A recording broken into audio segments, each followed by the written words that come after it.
Hello, New York Giants fans. Welcome back to my channel, Everything New York Giants with New York Giants fangirl. That's me, Adrianna. Today, we are getting back to questions. So this is going to be the Week 8 Q&A. The Giants take on the Jets on Sunday. So let's go ahead and get into it. Most of these questions are from my Q&A from Instagram. So let's get started. The first one. Are you already looking towards 2024? And the answer is no, of course not. The Giants finally won another game. I am a firm believer that I want to see this team win games. I am not into the tanking mentality. I never have been, and I never will be. I want the team to win. I want them to give me something to be excited about week in and week out. I'm going to the game on Sunday. I'm going to the Patriots game later in the season. If all goes well, I might go to the Packers game. So I want to go and have fun, and I want to support a team that wins. So 2024 is not it right now, at least not for me. Do you see us shutting down the Jets offense based on how the defense has been playing? I think that the defense is going to have the possibility on Sunday to prove that they are a top 10 defense in the NFL. The Jets offensive line is not very good, and neither is Zach Wilson. Now, they do have Breece Hall, they do have Garrett Wilson, they have some good playmakers. However, we have guys like Tay Banks and Cordell Flott and Trey Hawkins III, and of course, all of the guys on the defensive line who have been playing extremely well, and that doesn't even include the linebackers. So I feel really good about this defense. I feel like our defense going against their offense is a very good matchup. I think we can absolutely shut them down. Will we shut them out? Probably not. I still see guys like Breece Hall and Garrett Wilson making some plays, probably even Allen Lazard, but I do think that the defense will have the opportunity to absolutely destroy the Jets offense. So that is what I'm hoping to see on Sunday. Should Neal go back to right tackle? Now, as you guys probably know, Neal was injured. He has an ankle injury, so he did not play last Sunday against the Commanders. Hence why this person is saying, should he go back to right guard or right tackle, or should he play guard? Now, I think that it's proving to be the case that Evan Neal is not a very good tackle in the NFL. Now, would he be a good left tackle, which is what he played in college? Maybe. I think that they should try him at guard. At this point, there has been so much movement with this offensive line. Every week for the last 7 weeks, we have seen a new starting offensive line. So at this point, why not try him at guard? Give it a try, see what happens. I mean, I honestly feel like he cannot possibly get worse. So maybe all he needs is a position change for us to finally see the Evan Neal talent and skill set and success that he had in college. Maybe that's how we're going to see it on the NFL field. So if I'm Bobby Johnson, I say, what the hell, give it a shot. It honestly can't hurt at this point. And with the lack of depth on this offensive line and players getting moved around left and right, just let him get a few reps there in practice, see how it goes. So in the off chance that, we need him to play at guard if he's not stepping up at tackle and someone wins the spot over him, then at least maybe we feel confident that we can give him some good reps at guard and he can be helpful at it. Next. How much has Mark Linsky improved since the Cowboys benching? Okay, this is something that is not getting talked about enough. And I know I talked about this earlier in the week with the podcast episode that I did recapping the Commanders game. But Mark Linsky deserves a lot of credit. And I know that people are going to say, well, it's not like the offensive line is top 10 and they're not that great and whatever, which you're right. I agree with you on that. However, it doesn't mean you can't give credit where credit was due. Mark Linsky went from being benched because he had a 0 pass block rating, which I think has never happened in the NFL, okay? He went from that, where he was benched, and then he had the opportunity to play again because of injuries. He went from 0 to a 97% pass block win rate in the last 3 games. Now, it's a small sample size, yes. However, it's an amazing start. We went against really good teams the last the last 2 out of 3 games. Between the Dolphins and the Bills, those are good teams. The Commanders are not the worst team in the league either. So the fact that he's having some success and proving to really do well on the pass blocking, he does deserve credit for that, especially because he went from a 0 to a 97. It's very impressive. So I would really love to see Mark Linsky continue to play at that level. And maybe, whether it's Tyrod or Jones, the quarterback will actually have some time to make some plays down the field. And I know that's what us as Giants fans, that is what we want to see. Speaking of, why are we such a divided fan base? I don't really have a good answer for that. You know, everyone's entitled to their opinion. And you know what we say about opinions. But you can feel however you feel about Tyrod or Jones. I don't care who you want the starter to be. The problem that I have with fans who are all in on Tyrod is you can be all in on Tyrod. That's fine. I'm talking about a specific group of people who are all in on Tyrod and they hate Daniel Jones. The people that hate Daniel Jones are acting like he murdered their dog. I'm dead serious. The things that I have seen on Twitter, the way that people talk about him, they act like he has done the worst possible thing in the world and he deserves to be behind bars. He's had some bad football games.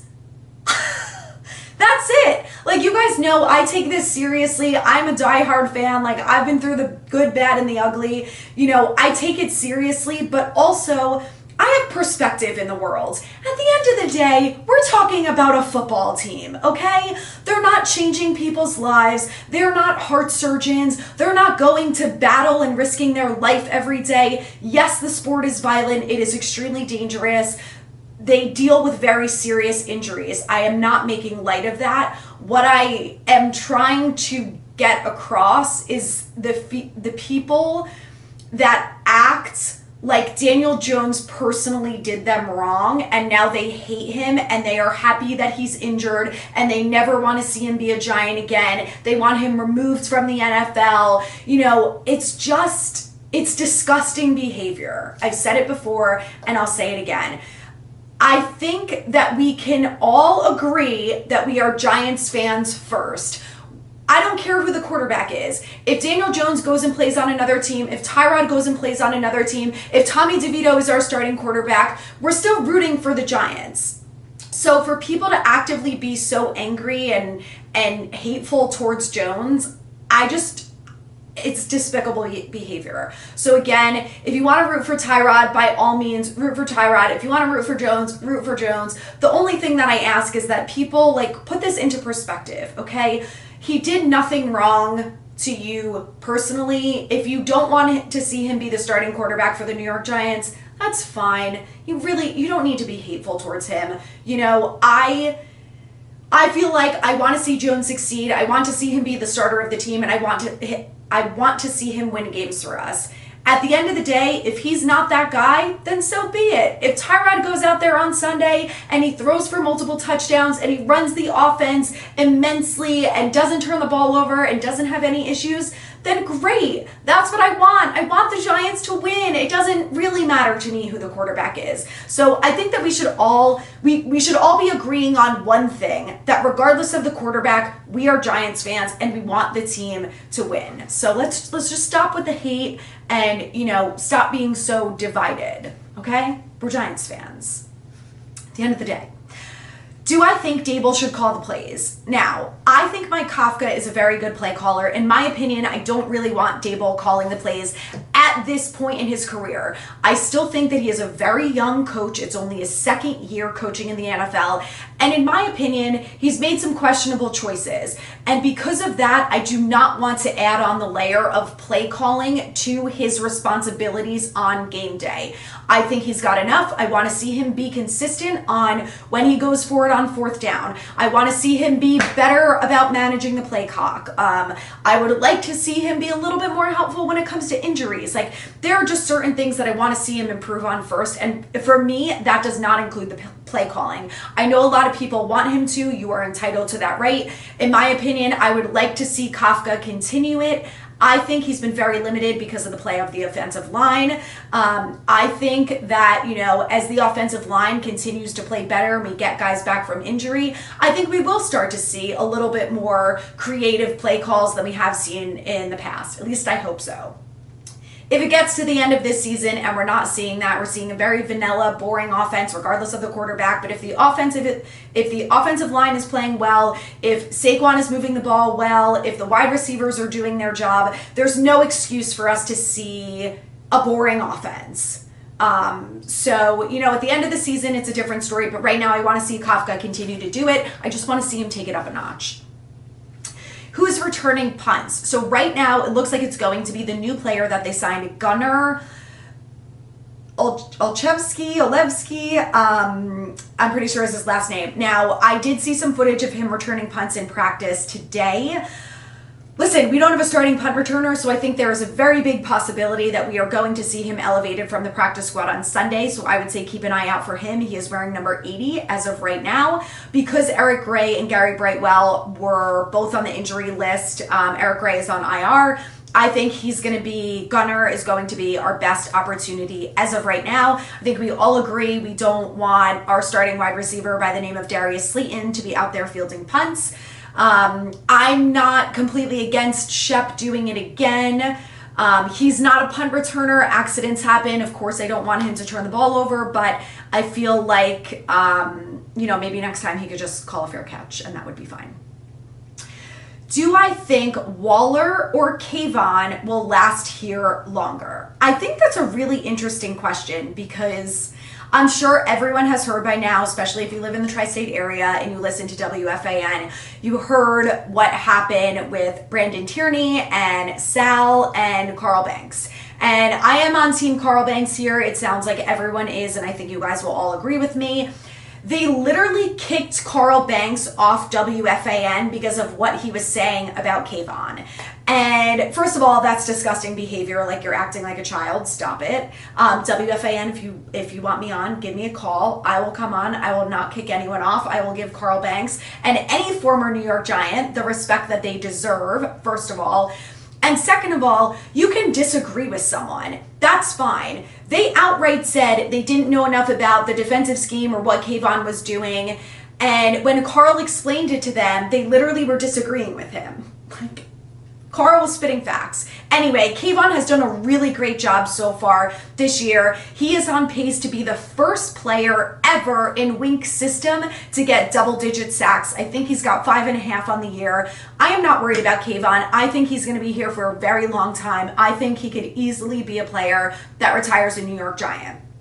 I also think that Waller will be here long term. He signed a 4-year deal. I think we are just seeing the beginning of Waller. I think he's going nowhere. So I think the only reason that I would say Kavon is because I think he started as a Giant and he will end as a Giant, and he's younger than Waller and will likely have a longer career with the Giants because he was drafted by us.